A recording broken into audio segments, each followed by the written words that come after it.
మేడారం అభివృద్ధి పనులపై స్థానికులు అసంతృప్తి వ్యక్తం చేస్తున్నారు.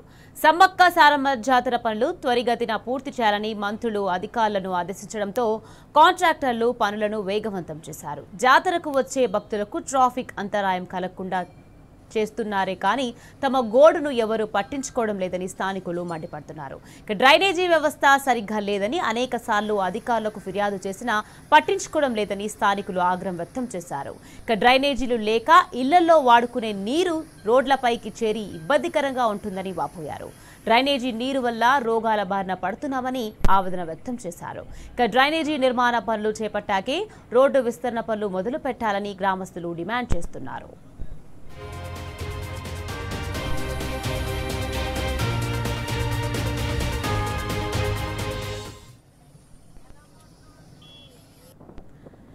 మేడారం అభివృద్ధి పనులపై స్థానికులు అసంతృప్తి వ్యక్తం చేస్తున్నారు. సమ్మక్క సారమ్మ జాతర పనులు త్వరగతిన పూర్తి చేయాలని మంత్రులు అధికారులను ఆదేశించడంతో కాంట్రాక్టర్లు పనులను వేగవంతం చేశారు. రైట్, ఇదే విషయానికి సంబంధించి మరింత సమాచారాన్ని మా ప్రతినిధి రవికాంత్ అందించేందుకు సిద్ధంగా ఉన్నారు. రవికాంత్, చెప్పండి. మేడారం అభివృద్ధి పనులు ఇప్పుడు ఎక్కడ వేసిన గొంగలి అక్కడగానే ఉన్నాయని మనం అర్థం చేసుకోవాల్సి ఉంటుంది. అంటే ఒక సమస్యను పరిష్కారం చేసే విధంగా పనులు కొనసాగాలి, కానీ అక్కడ ఉన్నటువంటి ఆదివాసీ బిడ్డలు, ఆ ప్రాంతానికి సంబంధించిన మేడారం గ్రామ ప్రజల సమస్యలను పట్టించుకోవడంలో కావచ్చు, ఆ ప్రజలకు సంబంధించినటువంటి సమస్యల పరిష్కార విషయంలో వాళ్ళ ప్రభుత్వం పనిచేయడం లేదని మనం అర్థం చేసుకోవాల్సి ఉంటుంది. పూర్తి స్థాయిలో అక్కడ జరుగుతున్నటువంటి పనులు, అభివృద్ధి పనులు, ఆ గద్దెల ప్రాంగణానికి సంబంధించినటువంటి మార్పులు చేర్పులు చేసేటువంటి ప్రక్రియ ఒకవైపు కొనసాగుతుంది, కానీ మాకు స్థానికంగా ఉండేటువంటి సమస్యలు ఉన్నాయి. డ్రైనేజీ సమస్య కీలకంగా మారినటువంటి పరిస్థితి. లక్షలాది మంది భక్తులు వచ్చేటువంటి క్రమంలో వాళ్ళ సమస్యలన్నీ కూడా ఇప్పుడు లేవనెత్తుతున్న సందర్భం మనకు కనిపిస్తా ఉంది. ఇప్పుడు ఏదైతే అక్కడ రోడ్లకు సంబంధించి, ఆ రోడ్లకు సంబంధించిన విస్తరణ పనులు, ఏదైతే గద్దెల ప్రాంగణానికి దగ్గరలో ఉండేటువంటి రోడ్ల విస్తరణ పనుల విషయంలో శ్రద్ధ చూపుతున్నదే తప్ప దీర్ఘకాలికంగా ఉండేటువంటి ఆ సమస్యలు పూర్తిగా డ్రైనేజీ సమస్యకు సంబంధించి పరిష్కరించాలని అక్కడి ప్రజలంతా కూడా విజ్ఞప్తి చేస్తా ఉన్నారు. రోడ్డు ఎక్కి నిరసన వ్యక్తం చేస్తున్నటువంటి పరిస్థితి కనిపిస్తా ఉంది. రోడ్డు విస్తరణ పనులకు సంబంధించి డ్రైనేజీ పనులను గాలి కొదిలేస్తారన్నటువంటి ఒక అంశాన్ని తెలుపుతా ఉన్నారు. మరోవైపు అక్కడ విస్తరణ ద్వారా చిరు వ్యాపారులకు ఇబ్బందులు కలుగుతున్నాయన్నటువంటి అంశాన్ని మరొక వైపు, అంటే పూర్తిగా రోడ్డు విస్తరణ చేసి ట్రాఫిక్ అంతరాయం కలగకుండా చేసేటువంటి ఆ పనులకు శ్రీకారం చుట్టారే తప్ప డ్రైనేజీ పనులకు శ్రీకారం చుట్టలేదు. ఆ డ్రైనేజీ పనులు పూర్తి చేయాలి. ఆ డ్రైనేజీ పనులు చేసిన తర్వాతే రోడ్డు విస్తరణ పనులు చేయాలని అక్కడ ఉన్నటువంటి ప్రజలు కోరుతా ఉన్న పరిస్థితి కనిపిస్తా ఉంది. లేకుంటే ఆ పనులను అడ్డుకుంటామన్నటువంటి అంశాన్ని కూడా లేవనెత్తుతున్నారు. ఎందుకంటే ఇళ్లలో ఉన్నటువంటి నీళ్లు, అంటే స్నానం చేసినటువంటి నీళ్లు, ఇట్లాంటి అంశాలకు సంబంధించినటువంటి వాటర్ అక్కడ రోడ్లపైకి రావడం, అంటే ఇప్పుడు జాతర వస్తున్నటువంటి క్రమంలో పూర్తిగా ఒక డ్రైనేజీలన్నీ ఉప్పొంగిపోయేటువంటి పరిస్థితి మనకు కనిపిస్తా ఉంది. ఈ క్రమంలో జాతర వస్తా ఉంది. 2 నెలలకు ఒకసారి జరిగేటువంటి జాతర జనవరి నెలలో మొదలయ్యేటువంటి సందర్భంలో ఆ డ్రైనేజీకి సంబంధించినటువంటి పనులు పూర్తి చేయాలి. వానాకాలంలో చాలా ఇబ్బందులు పడ్డాం. డ్రైనేజీలన్నీ ఉప్పొంగాయి. ఇళ్లలో వాడుకున్నటువంటి రోడ్లు నీళ్ళన్నీ కూడా రోడ్లపైకి చేరాయి.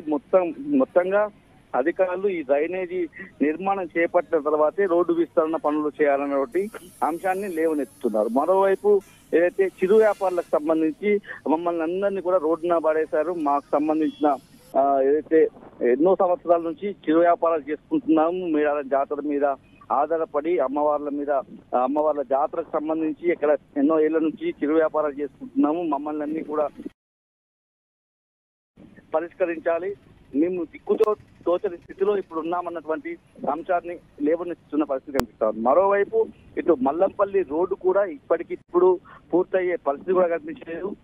అనాలోచితంగా రోడ్ల విస్తరణ కావచ్చు, ఇలాంటి పనులు చేస్తున్నారే తప్ప నిర్ణీత సమయంలో, అంటే జాతరకు ముందు చేయాల్సినటువంటి పనులు, జాతర వస్తుందంటే సంవత్సరం ముందు జరగాల్సిన పనులను 3-4 నెలల ముందు చేస్తే అసలు అవి పూర్తయ్యే పరిస్థితి లేదనే విధంగా కూడా ఆ మార్గంలో ప్రయాణించేటువంటి వాహనదారులు చెప్తా ఉన్నటువంటి పరిస్థితి. ఈ విధంగా అంటే మేడారం వెళ్ళేటువంటి రోడ్ల పరిస్థితి ఇలా ఉంటే చిరు వ్యాపారులు మేము రోడ్డున పడే పరిస్థితి ఉంది, మా సమస్య పరిష్కరించలేదని వాళ్ళ ఆవేదన వ్యక్తం చేస్తా ఉన్నారు.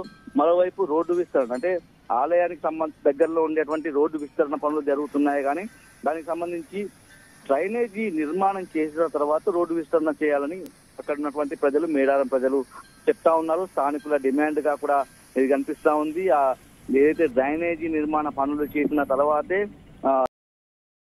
ఉన్నటువంటి రోడ్లన్నిటి కూడా విస్తరించాలని వాళ్ళంతా చెప్తా ఉన్న పరిస్థితి కూడా మనం చూస్తా ఉన్నాము. ఇటీవల కాలంలో మనం చూసినట్టయితే మేడారం కాంట్రాక్ట్ పనుల్లో కూడా మమ్మల్ని భాగం చేస్తే బాగుందని గిరిజన ఆదివాసీలు చెప్తా ఉన్నటువంటి సందర్భం కూడా మనం చూస్తా ఉన్నాం. Right, thank you Ravikanth.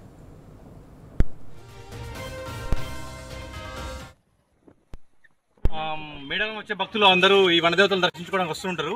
అయితే ఇక్కడ చెట్టును పుట్టును రాయిని అందరూ దేవునిగా కొలుస్తుంటారు. మీరు చూస్తుంటారు జంపనావ దగ్గర నుంచి ఇక్కడ వరకు ఒక సుమారు 100-200 చెట్లని నరికేశారు. అయితే ట్రీ ట్రాన్స్లోకేషన్ ఒక పద్ధతి ఉంది, అది ఎందుకు చేయాలో నాకు అర్థం కాలేదు. ఇన్ని 230 కోట్లు 50 కోట్ల వరకు ఖర్చు పెట్టే ఈ నిధులలో ఆ ట్రీ ట్రాన్స్లోకేషన్ ఒక పద్ధతిని ఎందుకు అవలంబించాలో అర్థం కావట్లేదు. చెట్ల అక్కడ తీసి పక్కన పెట్టితే బాగుండేది. ఎందుకంటే ఇప్పుడు వచ్చే భక్తులు ఇప్పుడు మనం చూస్తున్నాం, ఇప్పుడే ఇంత ఎండ కొడుతుంది. ఈ వచ్చే జాతరలో ఎంత ఎండ కొడుతుందో మీరు గమనించవచ్చు. అసలు ఇక చెట్లు నీడ లేకుండా అందరూ ఎక్కడ ఉంటారో నాకు అర్థం కావట్లేదు. చూద్దాం మరి ప్రభుత్వ అభివృద్ధి పనుల్లో ఇది ఎంత బాగా అవుతుందో. వర్షం వస్తే ఈ పక్క ఒక లెఫ్ట్ సైడ్లో ఉన్న ఇల్లులన్నీ నీటిమయం అవుతుంటాయి. వాళ్ళకి నిజంగా అవసరమైంది ఏంటంటే డ్రైనేజ్. సో ఆ డ్రైనేజ్ కోసం డిమాండ్ చేస్తే వీళ్ళేమో రోడ్ల మీదనే ఫోకస్ చేస్తున్నారు.